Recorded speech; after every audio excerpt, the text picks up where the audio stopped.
Okay, so we are continuing.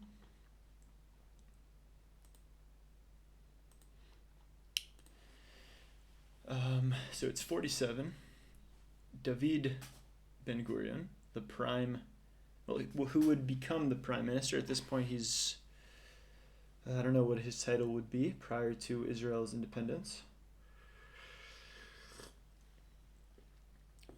He reorganizes the Haganah and made conscription obligatory. That means every male, I guess, and female would have to be in the Haganah. Every Jewish man and woman in the country had to receive military training. Military equipment was procured from stockpiles from the Second World War. The Second World War, so stockpiles from which countries? It's not clear. And from Czechoslovakia, and was brought in Operation Balak. Let's see. Let's have a look here. So we have Operation Balak. This was a smuggling operation during the foundation of Israel in 48 that purchased arms in Europe to avoid various embargoes and boycotts, transferring them to the Yishuv.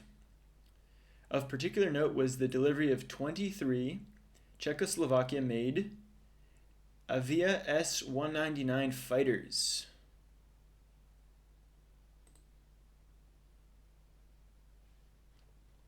Hell yeah, they got planes. These are like what would become the esteemed Israeli Air Force. So they get planes, the post-war version of the German Luftwaffe. So it's based on that design from something from the Luftwaffe.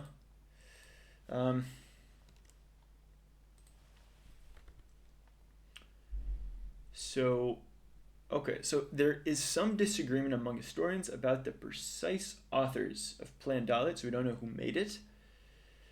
According to some, it was the result of the analysis of Igal Yadin, at that time the temporary head of Haganah. After Ben-Gurion invested him with the responsibility to come up with the plan in preparation for the announced intervention of the Arab states. Announced. That means the Arabs announced it, according to this. According to Ilan Pape, the plan was conceived by the consultancy, a group of a dozen military security fighters and specialists on Arab affairs, under the guidance of Ben-Gurion. Okay. It was finalized and sent to Haganah in March of 1948. The plan consisted of a general part and operational orders for the brigades, which specified which villages should be targeted, and other specific missions. The general section of the plan was also sent to the Yeshuv's political leaders. Okay. The text. The Hebrew text was published in 72, volume 3, in Sefer Toldot HaHaganah, History, 55 to 60. An English translation of the text of Plan Dalet was published for the first time as an appendix to Khalidi's 1988 reprint of Plan Dalet, a master plan for the conquest of Palestine, in the Journal of Palestine Studies. Interesting. So everything was published, so we can see it and criticize it to our will. Purpose.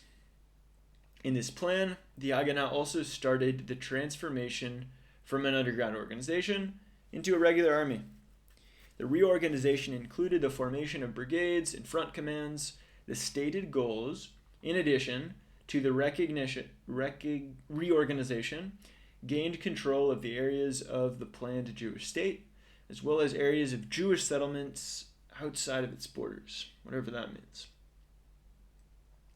The control would be attained by fortifying strongholds in the surrounding areas and roads, conquering villages. Okay, bullshit, and like, it's just not explaining. Like, I don't know, it's just super vague and boring to read. It's almost like ChatGPT, almost. The introduction of the plan states, okay, the objective of this plan is to gain control of the areas of the Hebrew states and defend its borders. Okay, makes sense also. It also aims at gaining control of the areas of Jewish settlements and concentrations which are located outside of the borders of the Hebrew state. Interesting. That's where I guess it gets controversial, because they are, like, the world agrees via the UN to some sort of recommendation, which if you would abide by it, you would at least be okay by the people that were, or the powers that voted for it, right? The nations that voted in favor. Whatever you do, you're going to be, like, whatever you do after independence, or let me rephrase. Yeah, anyways, you guys are getting my point, hopefully, that this is already starting to get controversial. Against regular and semi-regular forces operating from bases outside or inside the state. The plan is based on 3 previous plans. Plan B, Plan C,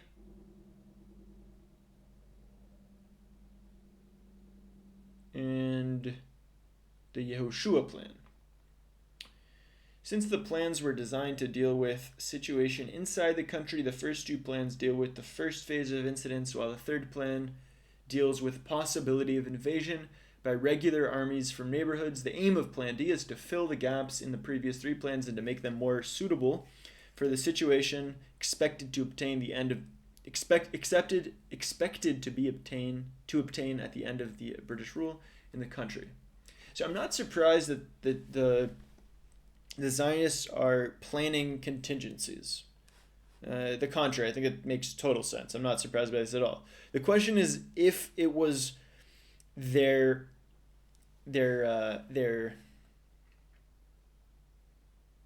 explicit aim. I don't know how to say it. Their goal, if they was the Zionist goals under Ben Gurion were to ethnically cleanse, like the state. Like the entire state, or to make this greater Israel, or I don't know. I want to get, I'm not, up until now it's been very boring to read this because it seems like they're making just contingency plans, which makes sense. I'm not surprised, and I don't find it irrational. What I want to find is the juicy part. I want to see where it says that they want to ethnically cleanse the country. Okay? Let's hopefully we're going to get there, because up until now it's been just very dry. Okay, so later on the plan states, generally the aim of the plan is not an operation of occupation outside the borders of the Hebrew state. However, concerning enemy bases lying directly close to the borders, which may be used as springboards for infiltration into the territory of the state, these must be temporarily occupied and searched for hostiles according to the above guidelines, and they must be incorporated into our defensive system. Also, kind of makes sense. It's kind of rational. Like, countries on the border, you want to just make sure they're not hostile to you and occupy them temporarily. Makes sense. I don't totally disagree to that. Makes sense. I'm still not seeing the ethnic cleansing machinations. Am I using that word? Machinations. No. Let's go.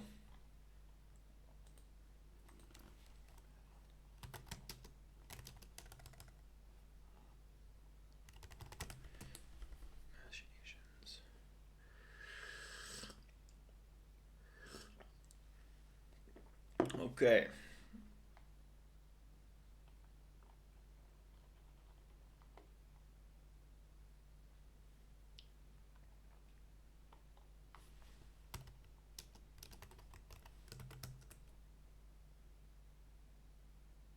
think it's a noun, right? It's a noun. So I'm not seeing the ethnic cleansing machinations of the Zionists yet. Okay, sorry. Thanks for putting up with me while I perfect my English. So according to David Tal, the strategy called for the fortification and stabilization of a continuous Jewish state. A Jewish controlled line within the areas of the designated Jewish state and along the putative borders, and for the harassment of and interference of the Arab forces as they moved in. The success of the strategy depended on three elements: cleansing, with this strange bracketed quote, cleansing the area along the Jewish state's border of an Arab presence, fortifying the Jewish settlements along the line of advance of the Arab column, hit and run raids, which is kind of guerrilla, against their Arab troops as they advanced. Interesting. So this is the first time in this entire article that I'm seeing the word cleansing. Ilan Pape, it distinguishes between the general section of Plan Dalet, and the operational orders given to the troops. According to Pape, the general section of the plan, which was distributed to politicians, was misguiding as to the real intentions of the Haganah. Okay, so I'm missing something here. What is this? What is the general part? Now it's getting confusing. Purpose of the plan states A, B. What's the...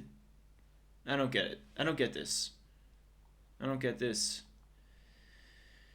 He's saying that the general so, okay, it seems like they kind of sugar-coated it. I'm using day-to-day words. They had a revised and moderate version of the plan that did not include cleansing and hostilities, which they distributed to the public, but kept their ethnic cleansing and Greater Israel machinations to themselves in a conspiracy.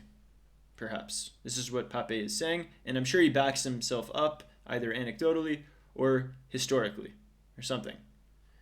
And that's totally interesting, and I want to hear how he backs this up. But it doesn't say it here.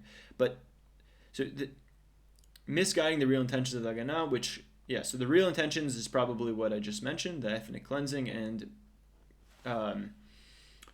land grabbing or Greater Israel or something like that. The real plan was handed down to the brigade commanders, not as vague guidelines, but as a clear-cut operational order for actions. So you could really clearly figure that out by, I guess, interviewing these types of generals if they're still around, or something. Along with the general section, each brigade commander received a list of villages and neighborhoods to be occupied, destroyed, and their inhabitants expelled. So that's okay. This is a strong allegation. So Pape is saying this. Yeah, it's in his book, I guess. So one of his books from 2006, pages 82 to 83.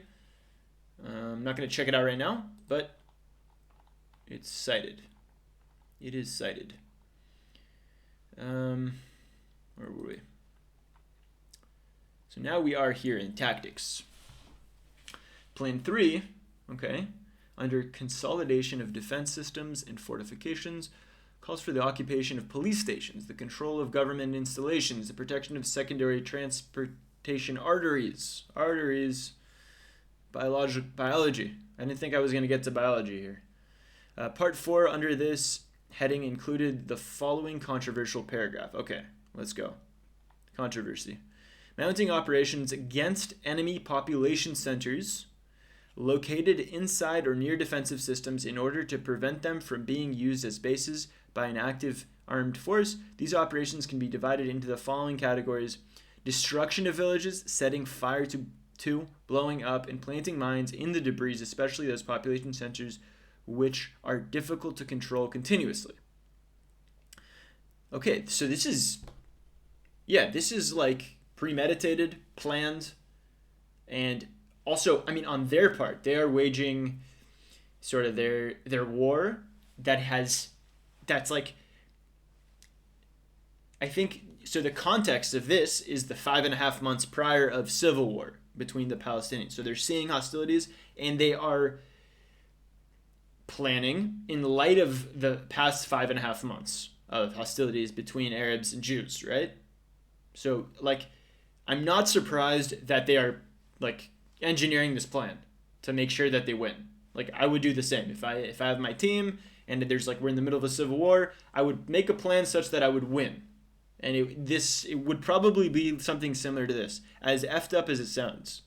Like, I get it. I think I get it, right? It makes sense. Does it make sense? I don't know. This is stream of consciousness. I'm thinking about this. I'm not sure. Okay, let's keep reading. Destruction of villages, setting fire to blowing them up. And they're doing this on population centers which are difficult to control continuously. So, mounting search and control operations according to the following guidelines: encirclement of a village and conducting a search inside of it. In the event of resistance, the armed force must be destroyed and the population must be expelled outside the borders of the state. Okay, so this is the ethnic cleansing part, and this is, I guess, the very controversial part. They're blowing them up, and in the instance that they are hostile, you expel them. Okay, the villages which are emptied in the manner described above must be included in the fixed defensive system and must be fortified as necessary.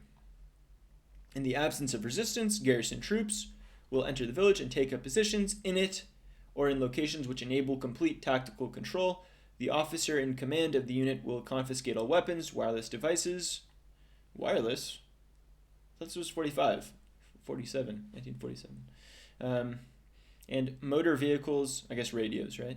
And motor vehicles in the village. In addition, he will detain all politically suspect individuals after. So this kind of makes sense, right? It makes sense that, like, they have declared independence. We saw this before, right? We saw that in the partition plan, that, like, even in the Jewish state portion, it was like 50% Jewish. So there was like there's like 500,000 at this point refugees in that land, right? There was 500,000 of the Palestinians in the land there at that point. So it makes sense that they would try to quell resistance among them, right? It's like logical to me.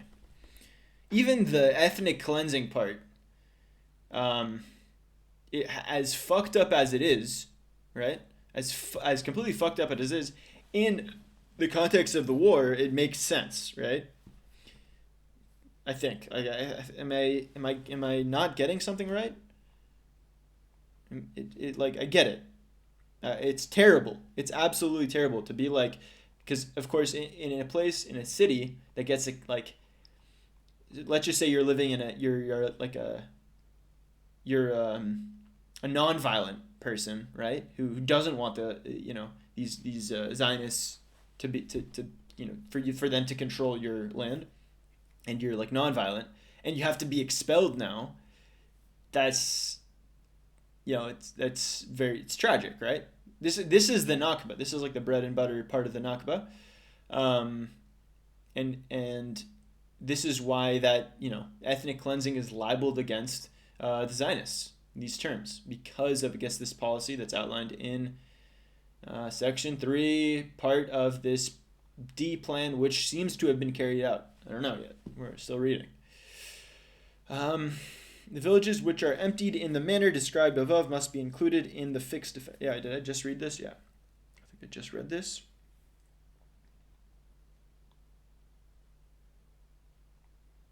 In paragraph G, counterattacks inside and outside the borders of the state, inter alia states, I don't know what that means.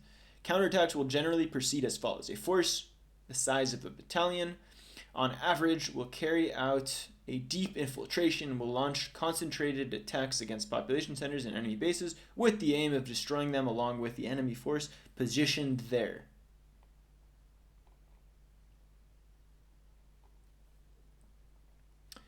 Okay, now we've gone to the implementation part.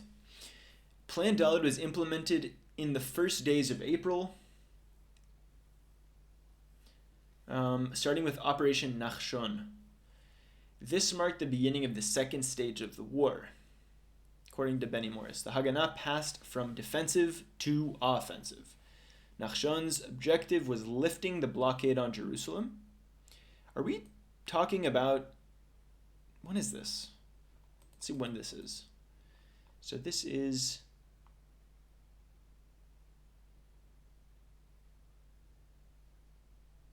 I'm so confused. 47.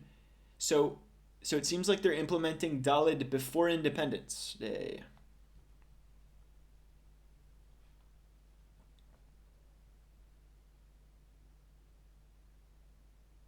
Interesting. So I'm having a little bit of like a timeline issue here. Maybe it's on a part of this kind of haphazardly edited Wikipedia page, but anyways, I'm gonna keep going. So we're hippity hoppity and going back and forth, but now we're like in the days of April prior to Israel's independence, and they start this Operation Nachshon, and because there's a blockade on Jerusalem, right, and people are living there, and they need to be fed and get water and so on. 1,500 men from Haganah's Givati Brigade and Palmach Harel Brigade conducted sorties to free up the route between 5 and 20 April. It was successful. Enough foodstuffs to last 2 months were trucked to Jerusalem. Yay, they eating. The success of the operation was assisted by the death of al-Husseini in combat. Who's al-Husseini? Al-Husseini. Is that the Mufti guy? I'm confused. Oh, I wish that was linked. There he is. Okay, all right. So that's not to be confused with the Mufti. The names are a bit confusing. This guy is named, whoa, look at this guy. The way they wear the bullets on the left and right shoulder reminds me of like, I don't know, it's like a look, right? It's like the Caucasus and like it's like very Eastern European, right? Totally badass, by the way. So Qadir al-Husseini was a Palestinian revolutionary and so he was an Arab nationalist and Guria leader.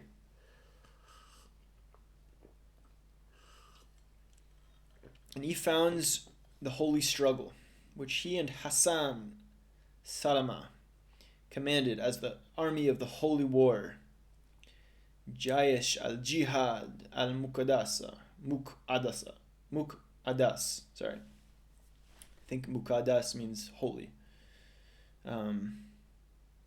During the 1936-39 Arab Revolt and 48 War.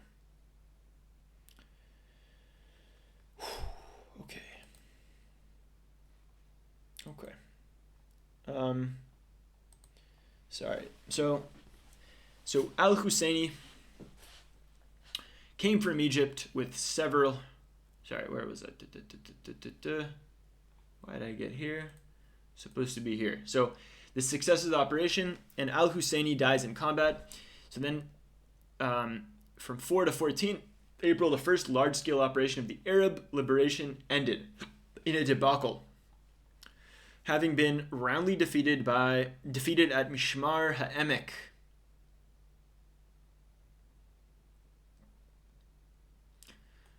Coinciding with the loss of the Druze alliance. Interesting. So it seems like at some point the Druze were with the Arab coalitions, but then they lose them. They lose that alliance through defection. Defection, of course, is totally a thing. Like, You know, as much as you want to fight for your cause and your king and so on, at some point you're like, fuck it. We're on the losing side, or decisions are changed such that you guys, you don't participate in your previous alliance, right? So, April 9th, paramilitary groups, Irgun and Lehi, supported by Haganah and Palmach, perpetrated the Deir Yassin massacre, killing at least 107 Arab villagers, including women and children. The event was widely publicized and had a deep effect on the Arab population's morale, greatly contributing to the Palestinian expulsion flight. So, Deir Yassin is a massacre when the Zionist paramilitaries attacked the village of Deir Yassin near Jerusalem, then part of Mandatory Palestine, killing at least 107 Palestinian Arab villagers. Wow. That's like an atrocity, right? Why would they do that? Under what guise, or who? Why did they do this? Why did they just kill so many people, right? Okay, I don't want to get into it. It's like its own thing. It's like a long read. I'm gonna stay focused. So they do Deir Yassin in April 9. The event was publicized, and they're scared, right? They're rightly scared. They're like, these Zionists are crazy, they're out of their mind. They're going to just murder children at this point. So let's up and leave and flee. Makes sense. They do this. They leave. Ilan Pape wrote in his book, The Ethnic Cleansing of Palestine, the systematic nature of Dalet is manifested in Deir Yassin. So he uses Deir Yassin as like the manifestation of Plan Dalet, a pastoral and cordial village that had reached a non-aggression pact with Haganah, but was doomed to be wiped out because it was within the area designated in Plan Dalet to be cleansed. Aha. According to historian Benny Morris, Walid Khalidi also emphasized the connection. This actually doesn't make sense because it's like going according to Benny Morris, and then it says what this guy is saying, which doesn't make sense. So according to Benny Morris, I guess he's saying that Walid Khalidi also emphasized the connection between the Haganah's Plan Dalet and what happened in Deir Yassin, explicitly linking the expulsion of the inhabitants to the Haganah's overall planning. As a part of Plan Dalet, Haganah, Palmach, and Irgun captured the urban centers: Tiberias, Haifa, Safed, Beisan, Jaffa, and Acre, expelling more than 250,000. So, you had about 400,000 that were in the Jewish part of the partition, and they get rid of, it seems like, roughly half of that. So I would assume a quarter of the total, right? Because if you're not like out, anyways, they don't think they conquered the West Bank. They didn't conquer the Golan like Heights, Sinai, Gaza. I don't think they conquered all this in the 48 war. Let's check.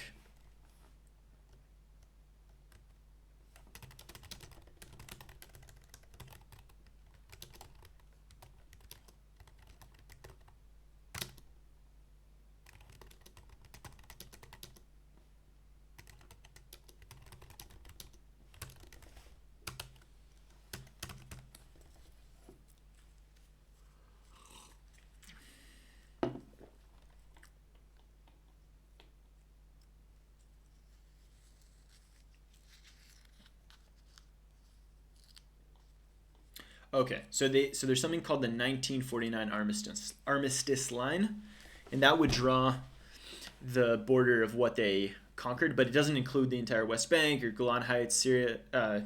What's it called?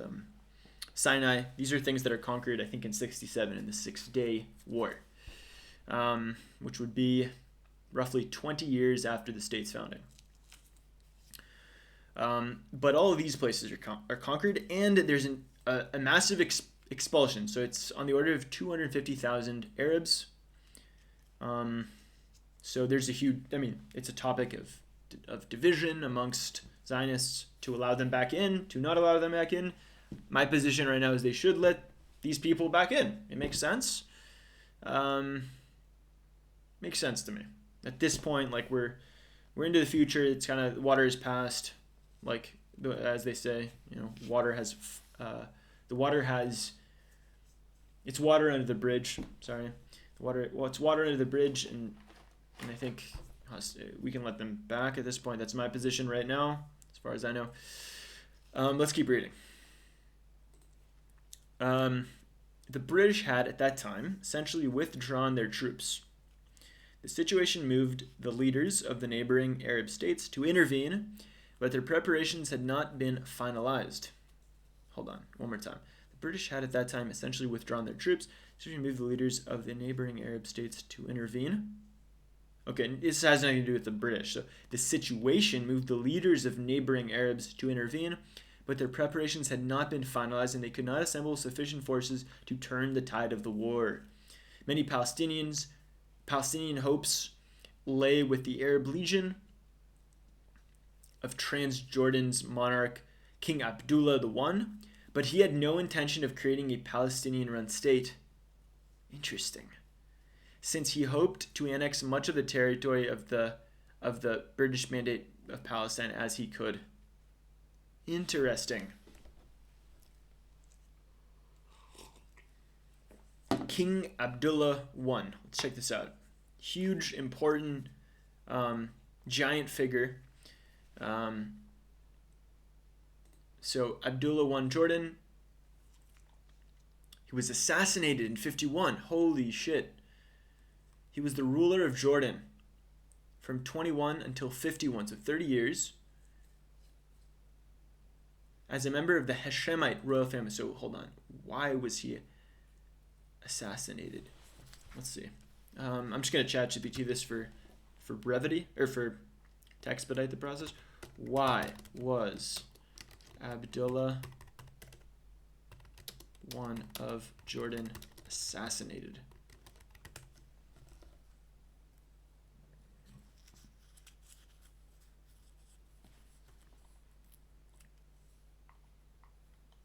Wow.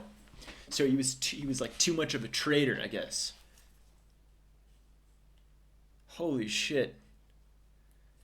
God, how confounding and confusing is this? Who was he? So he was who assassinated him?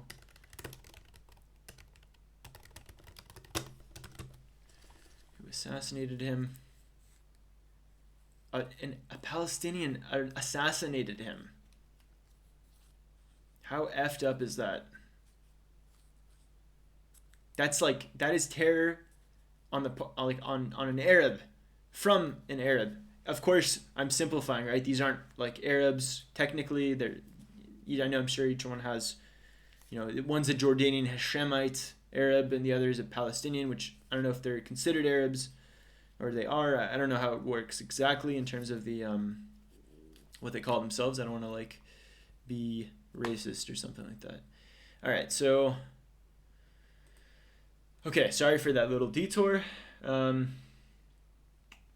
So hold on. So it seems like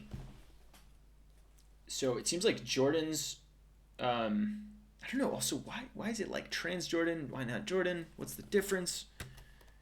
Is difference between Jordan and Transjordan? I think one's a guy and one's a girl. Kidding. Okay.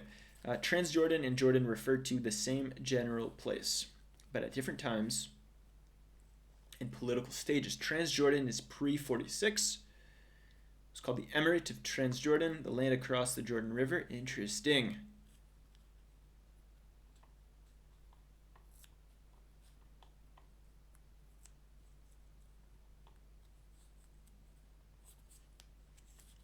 So did Jordan rule the entire West Bank until the 6-Day War? Okay. It's interesting because like Palestine is like, I mean, the Palestinian national movement, the modern one, was fighting not only against the Zionists, but Zionists and Arab nationalists who are collaborating with Zionists. It seems like the Zionists are like, even the way that this is, it was like, anyways, I'm going to keep reading. I'm digressing. This is going to take ages if I stop. I need to stop digressing. So King Abdullah, but he had no intention of creating a Palestinian-run state, since he hoped to annex. He wants to annex. He wants the land. He wants the resources. The Haganah launched Operation Iftach and Operation Ben Ami to secure the Jewish settlements of Galilee, and Operation Kishon, which created a unified front around Jerusalem. Okay. So now we have, I'm not going to go through all of this, but there's a lot of different operations that are, I guess, outlined and under the umbrella of Dalet. So 8 of the 13 operations marked with an asterisk were executed, and I guess outlined. According to the demarcation of the United States partition of Palestine, and before the entry of the Arab regular armies into the areas allotted for an Arab state. So they worked quickly to do this. Okay, actually, maybe it is interesting.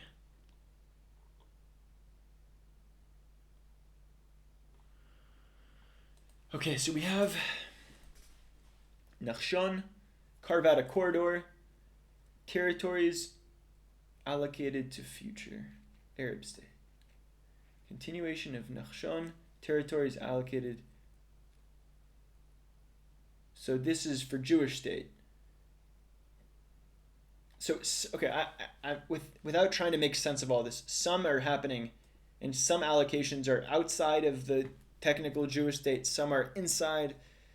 Okay,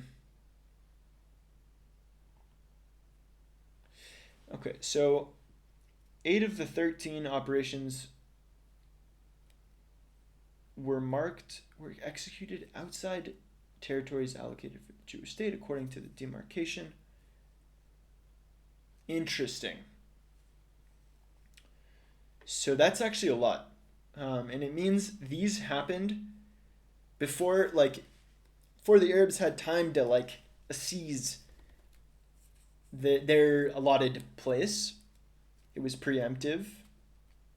And it was outside of the place, outside of the part that they were technically supposed to get, which, I mean, technically is against the will of the recommendation for the partition, so it goes against the will of everyone who co-signed on the partition, technically, right? Holy shit, so by the end of the war, approximately 800,000 Palestinians were displaced in total. So the last figure I saw was 250,000, but we've doubled it, more than doubled it. We've tripled it, actually. Hundreds of villages destroyed. Whew, okay.